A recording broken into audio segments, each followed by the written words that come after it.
Travando. Beleza.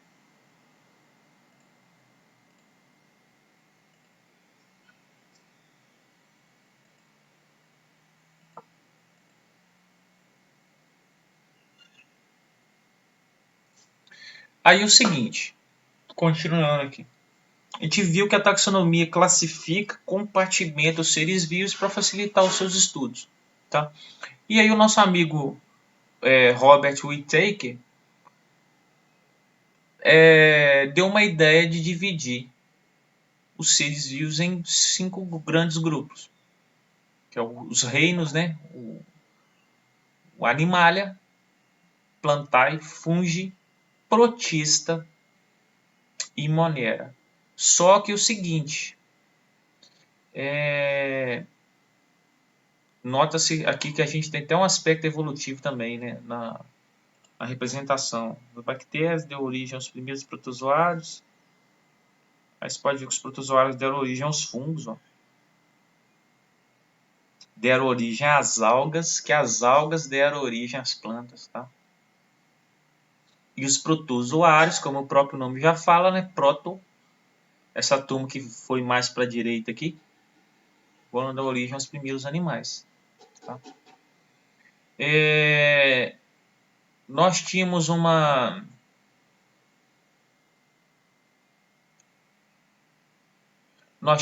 variação aqui que era hoje em dia chamada de reino protoctista, tá? Antigamente as algas estavam dentro das plantas. Mas depois fizeram uma reclassificação, botaram as algas dentro dos protozoários. Apesar de elas fazerem fotossíntese, elas têm mais características do protozoário que das plantas. Tá? E aí é o seguinte, para o Robert Whittaker fazer esse processo aqui de divisão desses grupos,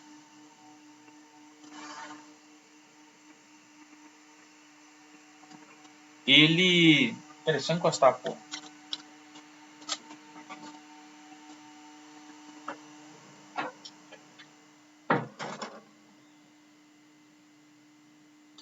Para fazer essa divisão desses grupos, ele usou uma lógica muito simples. A forma desses animais se alimentarem, se é pluricelular ou unicelular, se tem células primitivas, que são os procariontes ou eucariontes. Então, se tem mitocôndria, cloroplasto, os organelas principais, tipo de nutrição, forma de nutrição.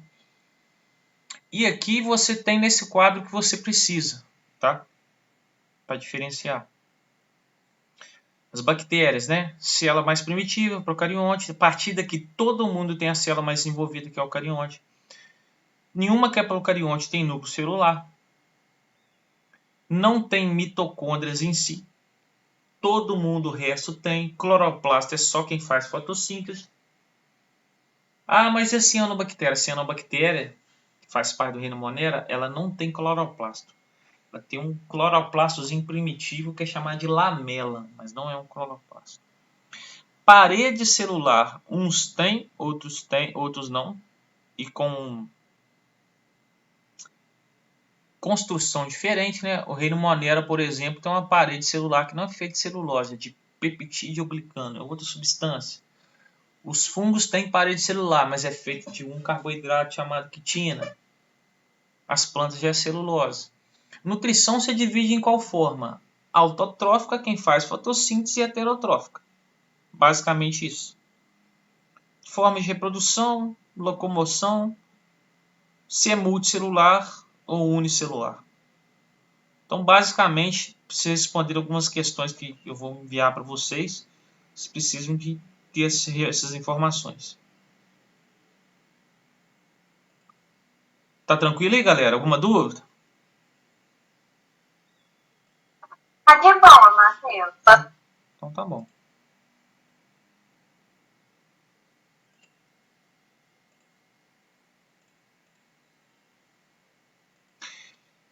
E aí é o seguinte, o Robert Whittaker deu essa ideia dos reinos recente, cara. Foi 1969.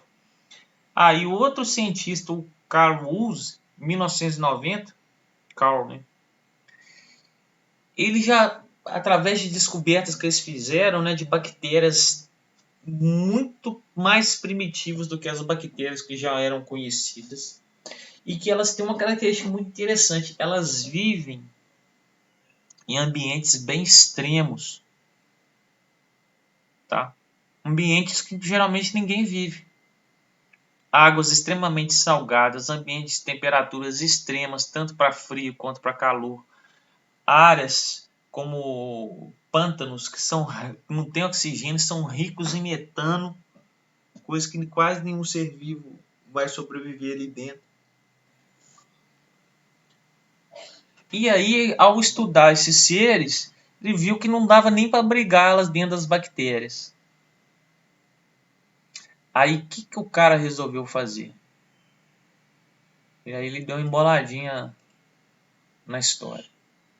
Vamos supor, você tinha lá os reinos, né? Os 5 reinos: vegetal, animal, protozoário, fungo, bactéria.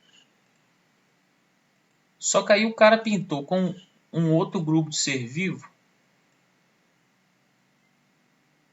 que não se enquadraria em nenhum desses.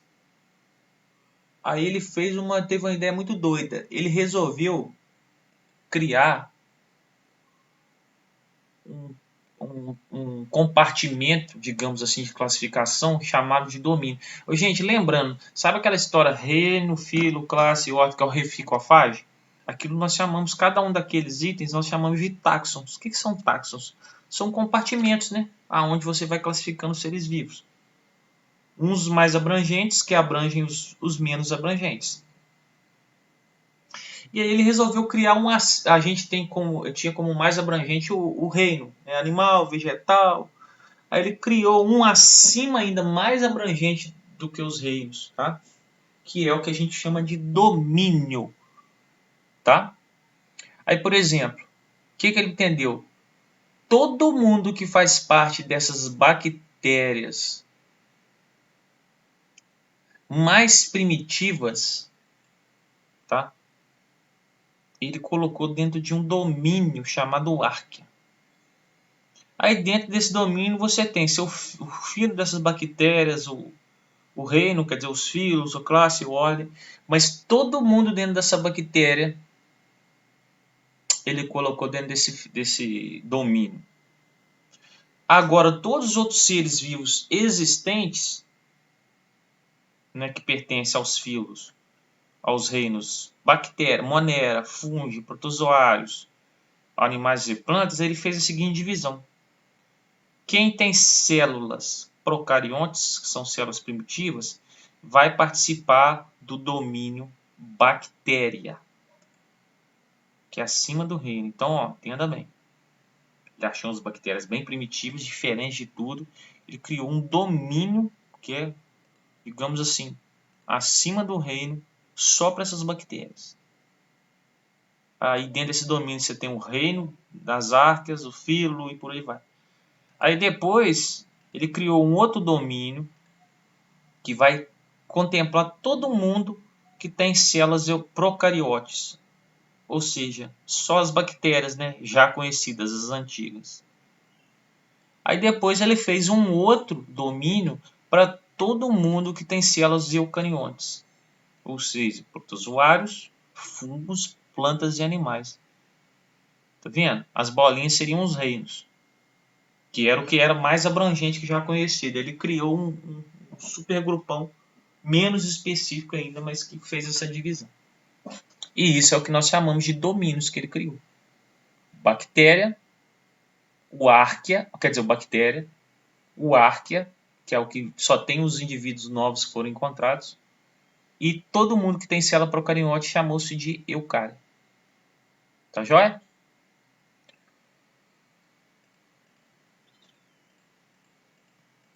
Aqui.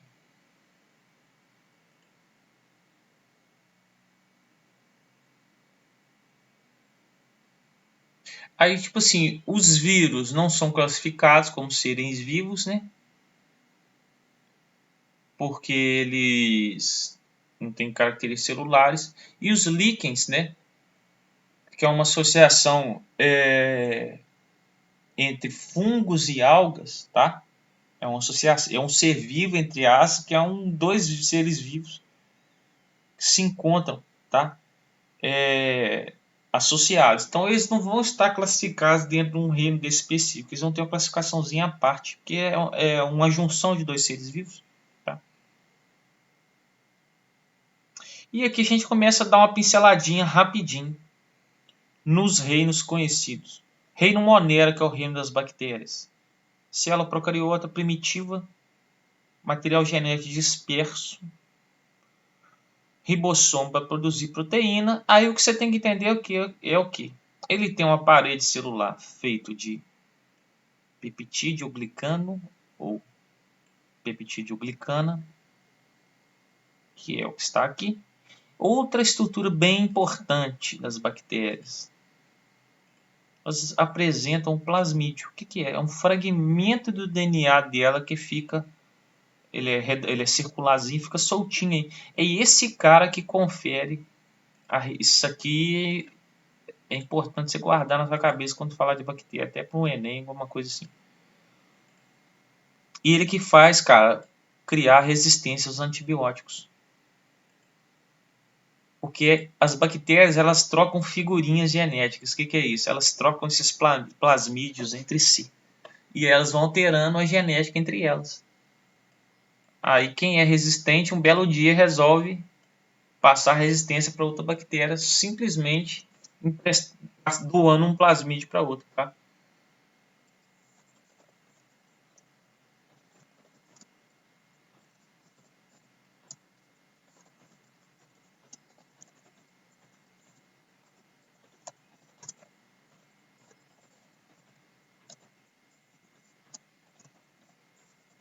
E toda vez que a gente fala de troca genética, nós estamos falando de um processo de reprodução sexuada, né?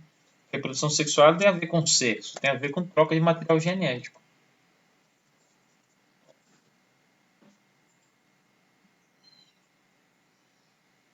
Tá?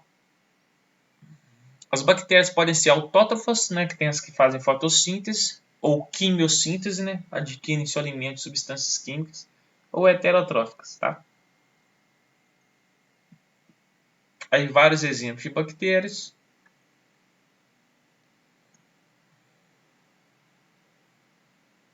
Tipos de reprodução que a gente conta nas bactérias. Uma reprodução assexuada, que é basicamente ela se dividir ao meio, que é o que a gente chama de bipartição. Não tem troca de material genético. Aqui a gente já tem uma reprodução sexuada, olha só. Uma bactéria, ela tipo pega um pelinho dela, um flagelo, que ela vai usar para inserir, criar uma ponte entre a outra bactéria. E aí ela pega o plasmídiozinho, né, um fragmento de DNA e passa para outra. E aí que começa a bagunça. Entendeu?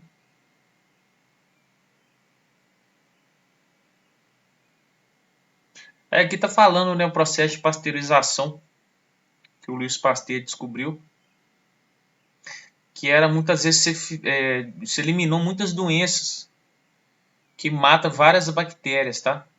Que basicamente é o que? Você aquece, ferve em altas temperaturas e depois você resfria, tá? E assim você consegue eliminar várias bactérias, ok? Aqui a gente tem o exemplo das bactérias que fazem fotossíntese, tá? São cianobactérias. Elas podem muitas vezes florescer na água. O que é isso? Elas estão na água, mas elas se reproduzem de tal forma que viram uma lama vegetanta. São microscópicas, tá, gente? A carinha delas aí. Material genético solto. Essas lâminas aqui são as lamelas fotossintéticas que fazem o papel do cloroplasto. Tá? Tem só parede celular, ribossomos e por aí vai. Aí a gente já tem os protozoários, já vão ser caras com células mais complexas, né? Que vão ser as células eucariotas. São classificados de acordo com a sua forma de locomoção. Podem ser flagelos, quem tem flagelinho. Quem é uma massinha gosmenta, que vai se arrastando no seu movimento, são as amebas, tá? Que é o que a gente chama de pseudóptero. Ela vai se arrastando, criando, esticando esses falsos pés aqui, vai esticando e vai se arrastando. Tem os ciliados e os que não se locomovem por cílios. Protozoários flagelados. O maior exemplar que a gente tem é da doença de Chagas, da leishmaniose, tá? Trypanosoma cruzi e Leishmania brasiliensis. São os caras que causam essas duas doenças. São protozoários flagelados. Aí você tem os protozoários que são ameboides, né, que eu te disse, eles são como se fosse uma gosma que vão se movimentando por esses falsos pés que a gente chama de pseudópodes. Tá? Podem causar doenças. A gente tem protozoários ciliados. Uns podem causar doenças, a maioria de vida livre. Igual o paramécio, que é um protozoário aquático. O paramécio, aqui, ó, a carinha dele, ó. Ele tem vários ciliozinhos que ele se locomove. Interessante é o seguinte, você encontra ele tanto em água salgada quanto em água doce.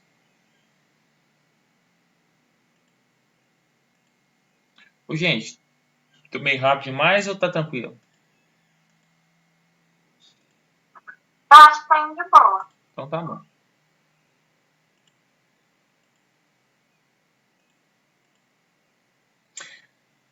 O paramécio é o seguinte, ele...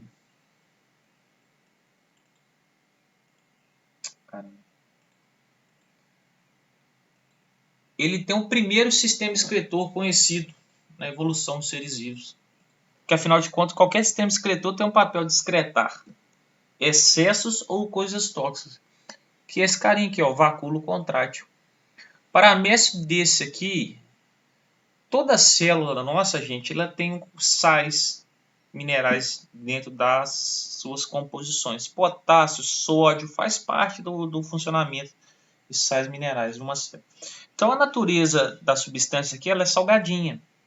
Quando esse protozoário ciliado vive na água doce, a água por osmose vai sempre entrando para dentro dele. Porque aqui dentro é mais salgado, vai puxando a água. E aí ele começa a lotar de água. E esse vacúolo contrátil ou pulsátil vai funcionar como uma bomba que vai expulsando o excesso de água. Se ele parar de funcionar, o protozoário vai inchando até explodir. Já o protozoário desse que vive na água salgada já não tem esse problema, porque como ele vive na água salgada, a concentração de sais externas é muito próxima da concentração interna. Então não há fluxo por osmose de água. Tá?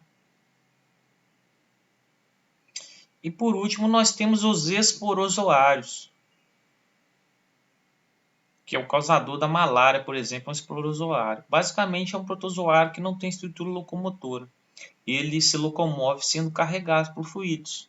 No caso aqui do ser humano, igual o plasmódio, que é o seu maior representante, causador da malária, ele vai se locomovendo carregado pelo sangue.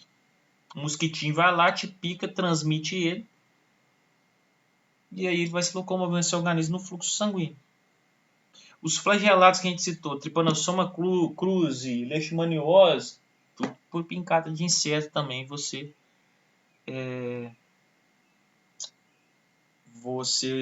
contrai eles. As algas, tá? Tanto as unicelulares como pluricelulares também fazem parte dos protozoários. Aí cada alga, gente, vai ter um pigmento fotossintetizante diferente. Isso ajuda até elas classificarem. Tem algo que vai ter muita clorofila, tem algo que vai ter muito fucoxantina, eritrina. Cada pigmentozinho ele ajuda a alga a fazer fotossíntese e acaba dando uma coloração variada para ela, tá? Aí, por exemplo, a gente tem as crisófitas, o maior representante são os diatomáceas. Interessante dessas algas é o seguinte, elas criam uma carapaça dura, feita de um material chamado de sílica, tá? Muito dura em volta delas. e com figuras geométricas bonitas ao microscópio. Olha só. Cada espécie vai ter a sua figura.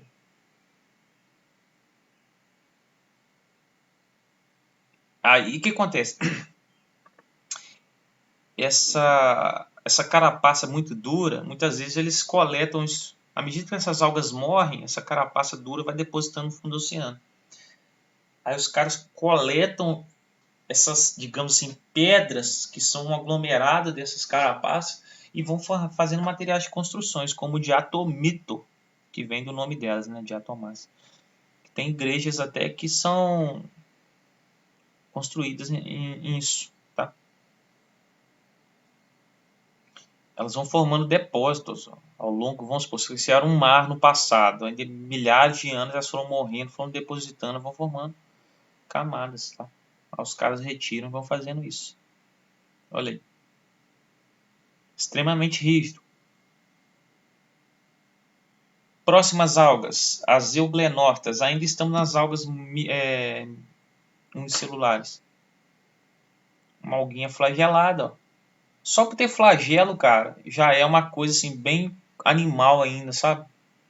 Por isso que elas estão dentro dos protozoários e não das plantas, apesar de fazer fotossíntese. Essa alga, interessante é o seguinte, do mesmo jeito que ela faz fotossíntese, ela se alimenta de outros seres vivos. Ela faz isso aí. Aqui nós temos os dinoflagelados, que ela tem esse chifrinho aqui. Tá? Essas algas, elas que têm uma bioluminescência, são capazes de gerar uma luzinha nelas, tá? Aí, em certos momentos, elas podem gerar essas visões bonitas assim.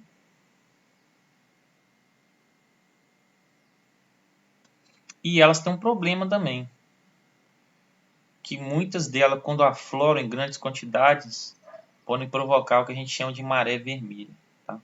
E elas vão produzir uma toxina que é paralisante. Ela é uma toxina que paralisa a musculatura.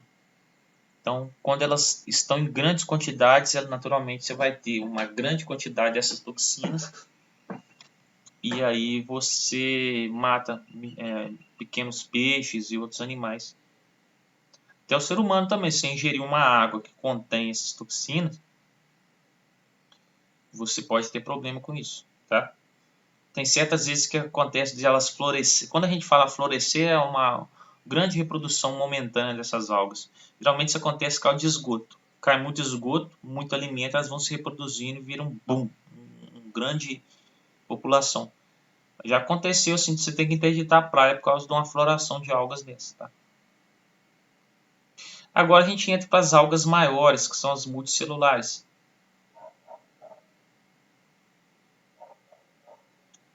Aí isso aqui a gente vê na praia direto. Né? Você tem as clorofícias, que podem ser pequenininhas, quase microscópicas, ou igual esse alface do mar aqui, que é claramente você vê na beirada da praia, tá?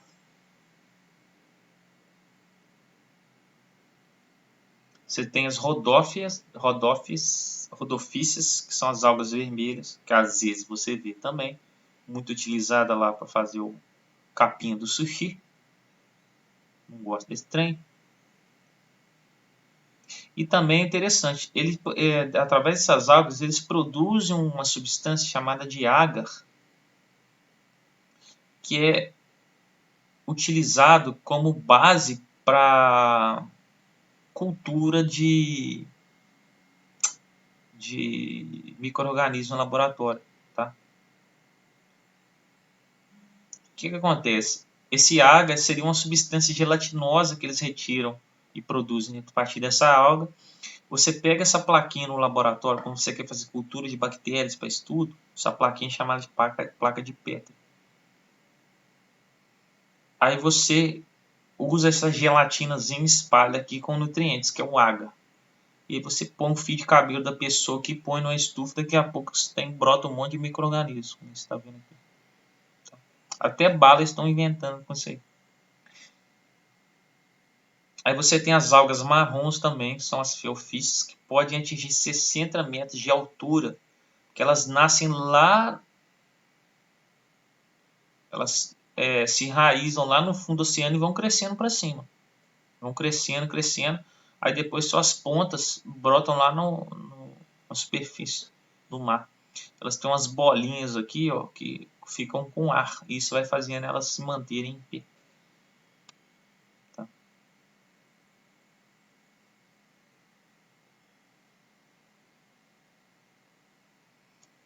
Aí aqui tem um negócio interessante, né? O papel dos pigmentos. Como eu tinha comentado com vocês, cada alga vai tendo um pigmento fotossintetizante diferente. E aí, tipo assim, esses pigmentos fazem elas absorverem cores, digamos assim, luzes em intensidades diferentes. E isso tem muito a ver com a profundidade, tá? Gente, vocês aprenderam em física que a luz branca é composta por 7 cores? Vocês já chegaram a aprender isso? Acho que já, né? Já. Então, se você imaginar a luz solar, que é uma luz branca, ela tem 7 cores. Nessa brincadeira dela ter 7 cores, né, que a compõem, que são ondas, as cores, né, a luz é uma onda eletromagnética. A cor vermelha, ela não consegue penetrar em grandes profundidades. Assim como a laranja, a amarela. À medida que vai escurecendo, eu já consigo penetrar em grandes profundidades. Tá? Isso tem a ver com a frequência da onda, comprimento de onda. E aí o que você observa? As algas verdes elas vão ficar mais superficiais, que elas conseguem absorver esse espectro aqui de cores. Eu falo espectro, né? Essa quantidade. Já as vermelhas, as marrons, já vão conseguir absorver outras cores que chegam até o fundo. Então não adianta ela estar lotada de clorofila aqui, por exemplo, ou outros pigmentos que tendem ao vermelho ou laranja, se a luz, né, com seus componentes, não conseguem chegar aqui. Então elas vão ter pigmentos que fazem absorver radiações azul, violeta. Tá entendendo? Como a fucoxantina, por exemplo. A clorofina, ficoeritrina, que já vai ficar nessa parte mais avermelhada, laranjada, amarela, já absorve esses pigmentos. Então as algas que possuem ela vão até desenvolver em áreas mais rasas. Ok? Reino fungi. Terceiro reino. São seres vivos heterotróficos, né? Mas são heterotróficos que se alimentam de matéria, decompositores, ou seja, eles vão decompor seres vivos, né? Se alimentam de matéria orgânica em decomposição. Tá? As suas células são chamadas de hifas, tá? A célula do fungo é isso aqui, ó, uma hifa, que vai se agrupando uma após as outras, formando uma espécie de macarrão. E esses macarrões vão se agrupando, formando um conjuntão, que é o que a gente chama de micélio, que é o talo, digamos assim, com a cabeça. Tem fungos microscópicos, que ficam só pequenininhos mesmo, só vê no microscópio, só vê o aglomeradinho de células. E tem fungos macroscópicos em que esse aglomerado de células tomam forma mesmo, corpo e tudo mais. Tá? Característica exclusiva, tem parede celular feita de um carboidrato chamado de quitina. Tá? Parede celular feita de quitina. O exoesqueleto dos insetos também é feito desse mesmo material.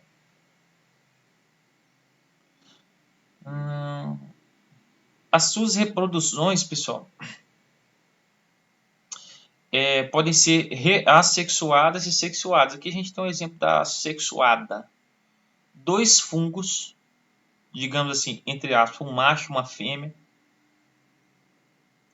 tem lá as hifas dele lá que estão debaixo da terra. Essas hifas, o que elas fazem? Elas se encontram e tá vendo essas bolinhas? São núcleos de cada hifa. Essas hifas, após se encontrarem, esses fungos vão fundir esses núcleos. Digamos assim, ó, tá vendo? Juntou as células, agora cada célula tem 2 núcleos. Aí vai formando, a gente chama assim de estrutura reprodutiva, tá? Que é o cogumelo, quando você vê, já é estrutura reprodutiva, já teve essa união debaixo da terra e formou o corpo aqui, tá? Micélio reprodutivo, que a gente chama, estrutura reprodutiva. E aí lá dentro esses fungos vão se fundir aqui dentro, tá? Se fundir, aqui terminou a fecundação mesmo. E lá eles vão fazer meiose. A meiose aqui ela vai formar as estruturas que a gente chama de esporos, né? E esses esporos vão ser liberados pelo vento, ao caírem no solo, germinam, formando novas hifas. E assim vai, tá? Cada esporo desse vai originar outro fungo. Se fungos não se encontrarem, não vai ter reprodução sexuada. Mas cada fungo que existe, ele pode liberar esporos, gerando fungos idênticos ali, tá? Um processo de uma reprodução assexuada. Gente, do mesmo jeito que as bactérias são importantes para a ecologia por causa da decomposição, os fungos entram na mesma história. Inclusive através deles que foram descobertos o primeiro antibiótico, que é a penicilina, tá? Que salvou muitas vidas na época que já foi descoberto, tá? Porque graças a ele, antigamente se a febre, se te pegar uma infecção bacteriana, sua febre ia avançando, se o seu organismo desse conta, a febre avançando, você morria. Afinal de contas, você não pode ter uma febre muito alta.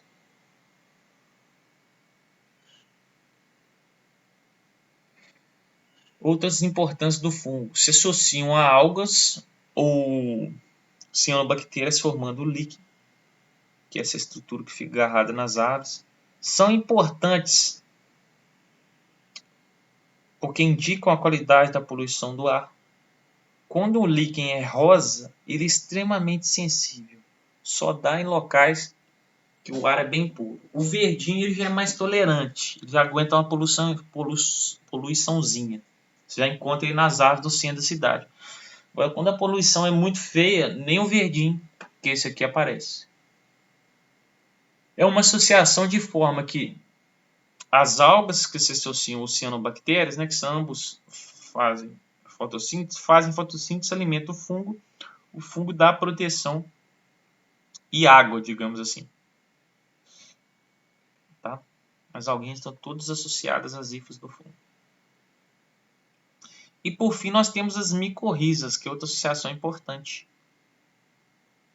As hifas, né, do fungo, né, que é o conjunto de células que formam um macarrãozinho, se juntam às raízes de uma planta e aumentam o tamanho dessas raízes naturalmente. Tipo assim, até aqui é a raiz, aí vai a hifa e aumenta, prolonga, como se fosse uma unha postiça. Aumenta a capacidade de absorção de água e sais minerais dessa planta. Morango tem isso. Tá? Várias tem. Isso aqui, pessoal, é um negócio chamado de trufas. Não é a trufa de chocolate que a gente fala, não. É a verdadeira trufa. Dá muito na Europa. Isso aqui é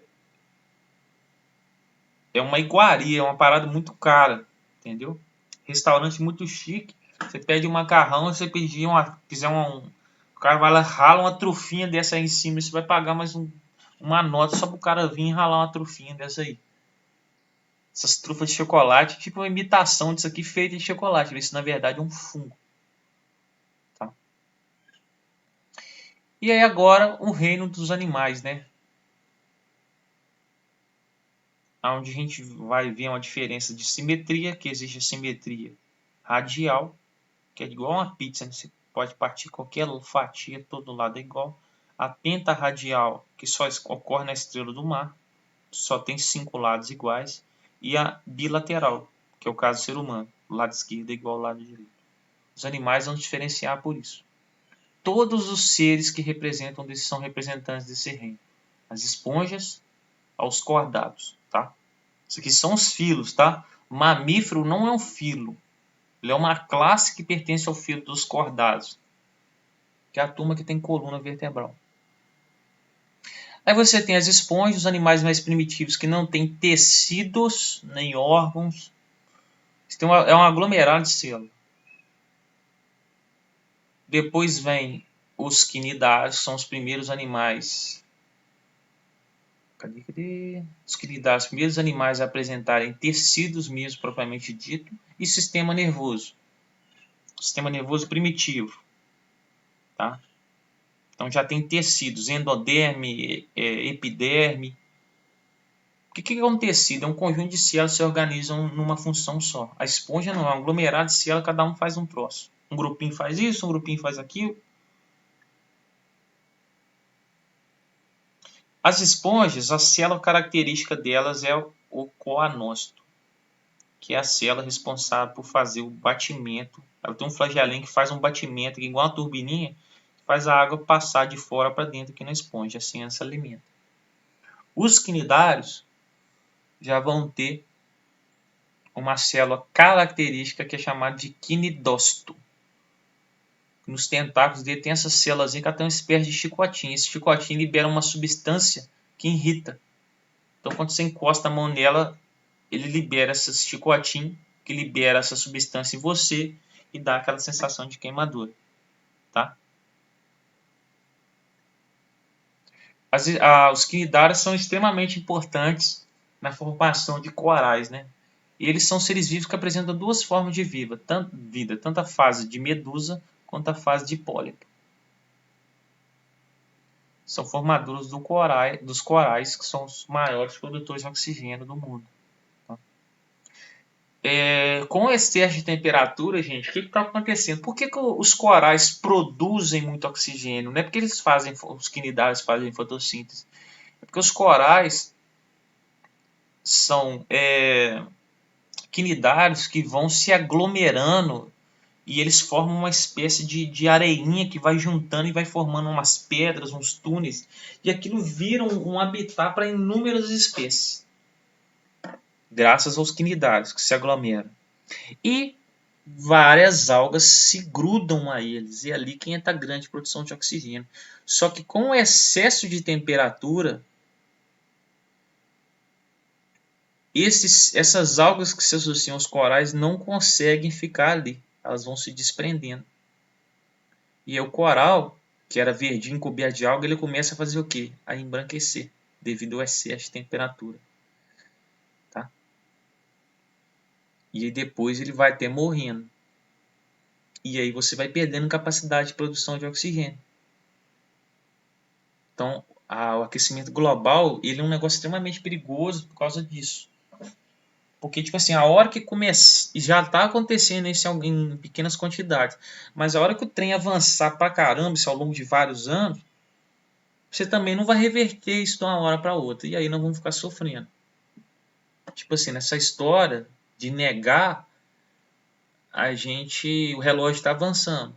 Então, se a gente não cuidar disso, porque você vai aquecendo a água do mar com o aquecimento global. E agora já entra os plateumintos.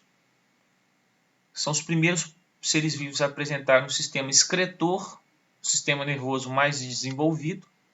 Tá? Nosso sistema excretor. O sistema nervoso agora já é mais desenvolvido. Alguns causadores de doenças. Depois você tem os nemateumintos. Já vão apresentar aqui um sistema digestório, tá? Mais desenvolvido, além do sistema excretor e sistema nervoso. Pois aí os anelídeos, que já vão apresentar um sistema circulatório, coisa que ninguém tinha ainda.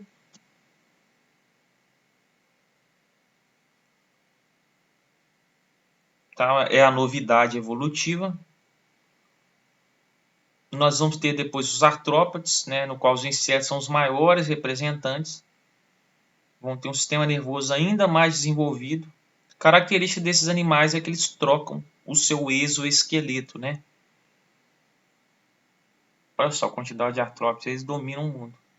Eles têm um exoesqueleto feito de um carboidrato rígido, que é a quitina, que eles trocam de vez em quando, pois atrapalha o seu crescimento.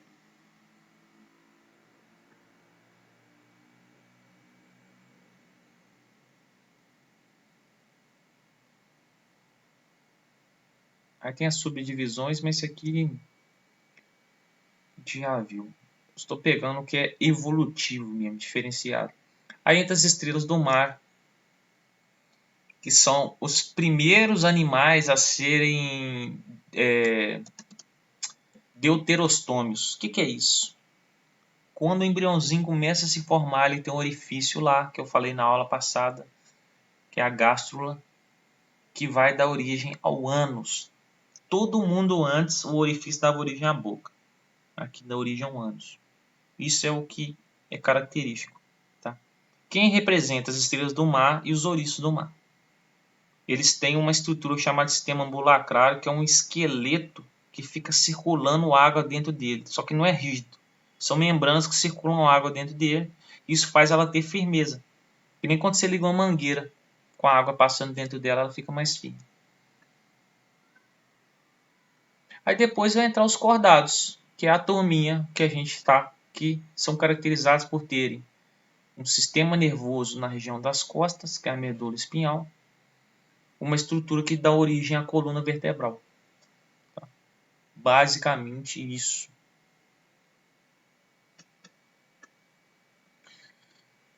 Então isso aqui foi só uma revisão dos reinos. Cadê vocês? Eu não vou cobrar um mini teste, galera, mais aquela questão de taxonomia. Os reinos, filo, classe, aquela coisa toda. Beleza?